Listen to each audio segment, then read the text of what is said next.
Late হয়েছে বলে makeup করার টাইম ছিল না, তাই খারাপ মেকআপ করেছো। বলছি যখন মেকআপ ঠিকভাবে করতে পারোনি, টাকা নেওয়ার বেলায় কম নিয়েছিলে তো।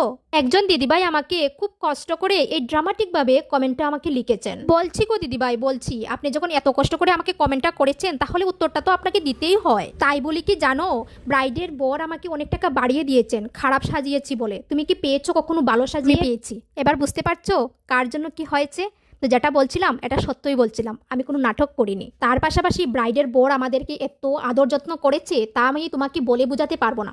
না খেয়ে তো আসতেই দিচ্ছিল না, খেয়ে দিয়ে একেবারে পেট ভরে চলে আসলাম। বুঝতে পেরেছো, তাদের এত ভালো ব্যবহার পেয়ে তারা যে এত দেরি করেছে, এই সবগুলো আমি যেমন ভুলেই গেছি এক নিমিষে, কারণ আমার এত ভালো লেগেছে তাদের ব্যবহার। এরকম অনেকেই আমাকে অনেক খারাপ খারাপ কমেন্ট করেছো, আমি তো একবারও বলিনি যে আমার ভুল হয়নি। আমি বলছি যে আমার ভুল হয়েছে, আমি ভুল করেছি, কারণ আমার তাড়া ছিল তাই ভুল হয়ে গেছে। মানুষ মাত্রই তো ভুল হয়, তাই না? যদি তারা আমাদেরকে সময় দিত তাহলে আমরা সুন্দর করে সাজিয়ে দিতাম। বুঝতে পেরেছো, অনেক রকম বাজে বাজে কমেন্ট করেছো তোমরা, যেটা আমি মুখেও আনতে পারবো না।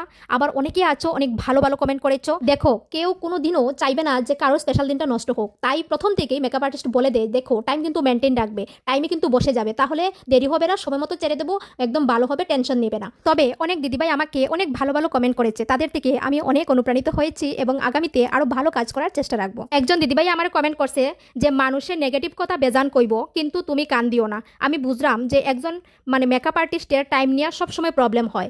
তো থ্যাংক ইউ বোন, তুমি আমার মনটা বুঝতে পারছো, আমার সিচুয়েশনটা ওই দিন কীরকম আসলো তুমি বুঝতে পারছো, তোমার থ্যাংক ইউ সো মাচ। এইরকম অনেকটি মেসেজ আইছে যারা আমার ভালো কইছে বা ভালো আমার সিচুয়েশনটা বুঝতে পারছে, তো তারা আমি খুব খুব ধন্যবাদ জানাই যে তোমরা আমার সিচুয়েশনটা বুঝতে পারছো, যে কি সিচুয়েশনে আমি আসলাম। আমি যে কথাটি কইছি আমি সত্য কথা কইছি, আমি একটা কথা মিথ্যা কইছি না, কোনো নাটক করছি না। আমি আমার মেইন যেটা প্রবলেম হয়েছে আমি এটাই তুলে ধরছি তোমার সামনে। ঠিক আছে, আমার ভুল হয়েছে, এটা তোমরা তুলে ধরছো, আমি এটা বুঝতে পারছি। আমি আগামীতে আরো সুন্দরভাবে কাজ করার চেষ্টা করব, বেশি বেশি করে প্র্যাকটিস করবো, কিভাবে আরো কম টাইমের ভিতরে আমি ব্রাইডের সাজিয়ে উঠাইতাম পারি। তো সবাই ঠিক আছে, তোমরা যারা যা বকা টকা দিছো সমস্যা নাই, তোমরা বকতে পারো, কমেন্ট বক্স খোলা আছে। কিন্তু আমার সিচুয়েশনটা যারা বুঝছো তারা থ্যাংক ইউ জানাই, আর যারা বুঝছো না তারা তো আর কিছু করার নাই, বাজে কমেন্ট করবা। একটা দিদিভাই কইছে আমারে যে যদি তুমি ভালো পারো তাহলে অল্প সময়ের ভিতরে তুমি সাজিয়ে উঠতে পারবে। তাইলে আমার একটা কথা, যে বিগিনার আর ভালো মেকআপ আর্টিস্টের মধ্যে পার্থক্যটা কোন জায়গায় থাকলো?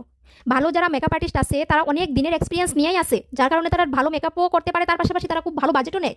আর সবাই যে ভালো বাজেট এফোর্ড করতে পারে না, এটা স্বাভাবিক, তোমরা জানো। তো যে যেখানে আসে, আমি যে এরিয়াতে আসি, আমার এরিয়াটা এমন একটা এরিয়া যেটা খুব হাই ক্লাসও না, আবার খুব বেশি একটা লো ক্লাসও না, মিডল ক্লাস। ঠিক আছে, তো মিডল ক্লাসের মানুষের দিকে এত হাই বাজেট কিন্তু এফোর্ড করে না। হ্যাঁ, আর এত লো বাজেটও এফোর্ড করে না, মোটামুটি একটা। ঠিক আছে, জীবনে কেউ প্রথম 1 থেকে 100 হইতে লাগে, পট করে মানুষ 100 হতে যাইতে পারে না। তো প্র্যাকটিস করতে করতে আস্তে আস্তে আস্তে গিয়ে মানুষ একটা লেভেলে যায়। ঠিক আছে, তো এটা মেনে নিতে লাগে। এখানে অনেকেই ভিডিও দেখছো যারা ভালো ভালো মেকআপ আর্টিস্টও আসো, অনেকে বিগিনারও আসো, কেউ আছে যেমন ওই যে আসরা অল্প বিদ্যা ভয়ঙ্করী জুতারে কয় আলমারি, এরকমও কিছু মানুষ আছে এখানে। কয়েকজনে তো আমার বকা দিয়ে কমেন্ট করছে, আরে বকতে লাগতো না, কিছু টাকা পাঠাও, ওই টাকা নিয়ে আমি বড় বড় মেকআপ আর্টিস্টের